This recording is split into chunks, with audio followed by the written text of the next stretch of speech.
Hello and welcome to Gallery Watch. I'm Nadia Hunter and today we're at one of my favourite galleries, Bharati Fine Arts Studio, for the exhibition entitled Factory 718.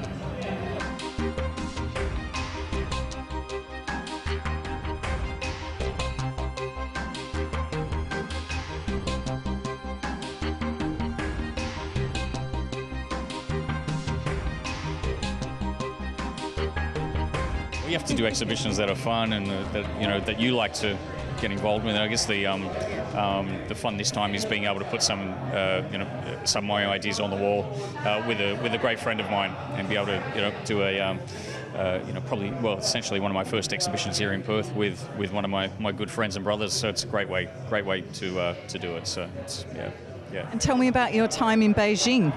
Yeah, it was great. It was a challenge, if I'm totally frank. I think landing there for the first time, and I was alone for about a week or so, and before Barry came over to the studio, and it was an immediate feeling of being quite displaced. Being there, not being able to speak the language, not being able to properly communicate with people, not really knowing where you are or get the lay of the land, and it's just a monster of a city. It's been to sort of wrap my head around a completely new, obviously, culture scene, but also an art scene that operates quite differently as well. I actually really went there more so as a curator, sort of fishing for concepts and also pitching concepts that I already had to take over there for exhibitions, some of which we'll be going back to do. And I came back with a real fascination for the traditional calligraphy and just the general aesthetics of Chinese art, which I just fell in love with. And as a child, I had a lot of contact with sort of Eastern spirituality and martial arts and whatnot, and sort of part of going to Beijing felt a little bit like home, but it felt like an alien planet at the same time. So it kind of shocked me into a different creative mindset.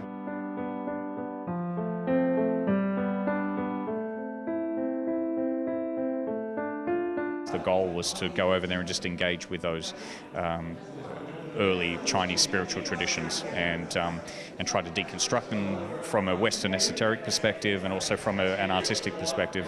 And remembering that artists have been doing this for a long, long time, guys like Paul Gauguin and Van Gogh, they were fascinated by Eastern and Japanese and Chinese printmaking and calligraphy, and everything from Robert Motherwell through to so many of the abstract painters went to China for inspiration, because it just totally displaced their sense of composition, their sense of color, and the way that you would create text or use text. To create art, it is quite a private thing. Really, no one sees anything, and for years, no one's seen anything. This is really the most that has come out. So, yeah, being an artist in residency sort of forces you to show your work to other artists as well, and quite confronting. Yeah, it can be, but it's you just. I guess it's you can't sort of strangle your art and just leave it unseen, and because the more you put it out there, the more you create more, momentum is everything. I think when it comes to creating work, sometimes people just get scared and stop.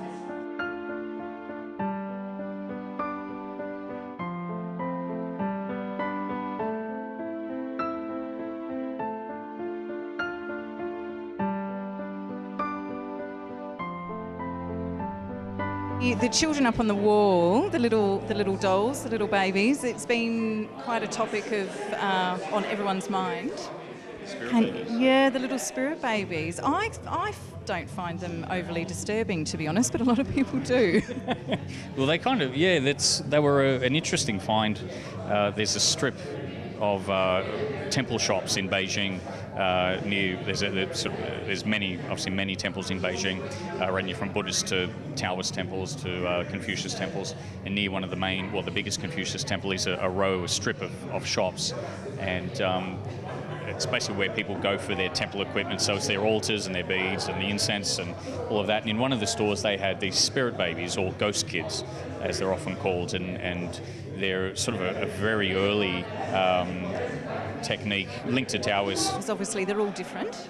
They are, yeah, they're just basically different spirits that have been drawn into each one, so different sigils on, certainly on the centre. One looks like it's wearing a lei, or is that more of the offerings? That's part of the offerings, yeah, and and they've got funny offerings as well, so they'll just have lollies wrapped, candies, and they'll have a tub of yogurt or some frozen peas, basically out of the fridge next to them, and it's just part of the offering, and they'll just have like a little book or a tourist brochure or just something, and just flowers. So it's just symbolic. It's just total symbolic offering to that spirit.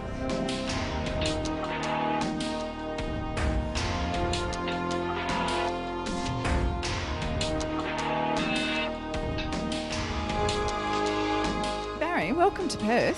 Thank you. I'm happy to be here. Yeah. That was quite stupendous watching you in the Lion.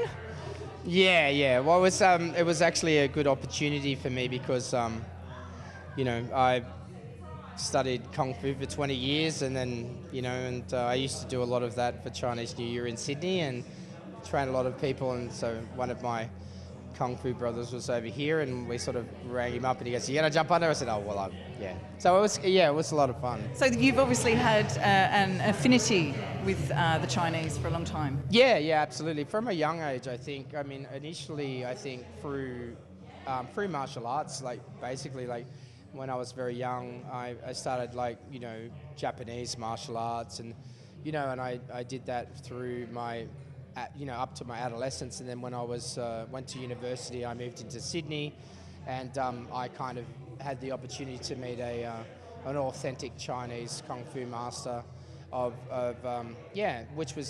which I have done for the last 20 years, and so I was quite fortunate because he was sort of like a very direct lineage from a Shaolin Kung Fu tradition.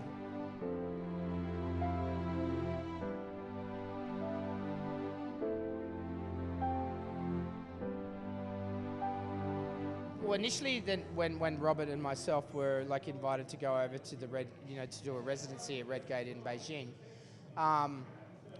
I had some sort of preconceived sort of ideas and sort of I went there with some sort of bodies. I thought, oh, I'm going to explore that, and that was actually the Shanghai Jing, which is a classic of Mountain and Sea.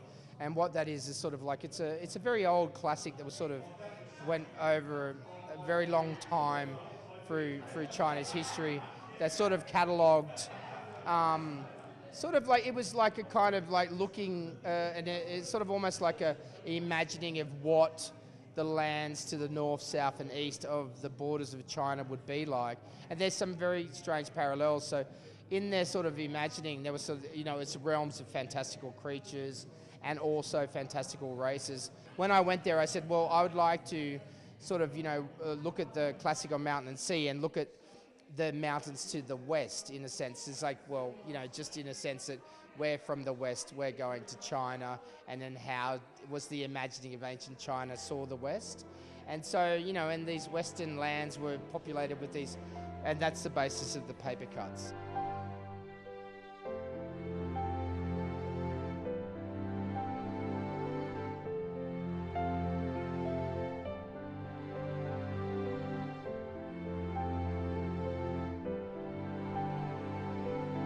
So these works were they influenced by after your visit to the temple? So when I went to the Taoist temple, in those departments there was life-size statues, and so each of the chambers would be inhabited by 10 to 15 different life-size statues of these characters.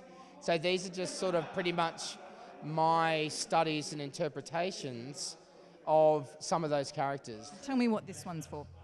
Sorry? What is this one for? What's the symbolism behind Okay, what it's holding? I'm not, it's your interpretation. No, I understand. you know, like, well, Pigsy in the Journey to the West, you know, is like a very, you know, in Monkey and stuff like that, it's a very, you know, the figure of the pig is, the pig man is like very, you know, it's like huge in Chinese culture. So there's a lot of different myths. A lot of the time, sometimes the pig will be sort of associated with gluttony, sexual licentiousness, sort of like, you know, excess and stuff like that. And what's interesting about the Taoist tales is that you will even find characters from the Shanghai Jing and old folk tales will be incorporated into the pantheons of hell. So it's sort of like this fusion. So here it's like, you know, that's, I mean, I don't particularly, you know, understand exactly why he was there. I know some of that sort of lore, and this is sort of like a, just sort of like a Taoist. So they do a lot of stuff with rocks and natural forms. And for me, this is a correlation with the 10 sort of kings, or the 10 sort of kings of hell, and the Western tradition of the Kabbalistic tree, which has 10 spheres inverted. So yeah, it's sort of just, you know, just sort of some, sort of like working to see, you know, aesthetically working with some parallels and sort of seeing that.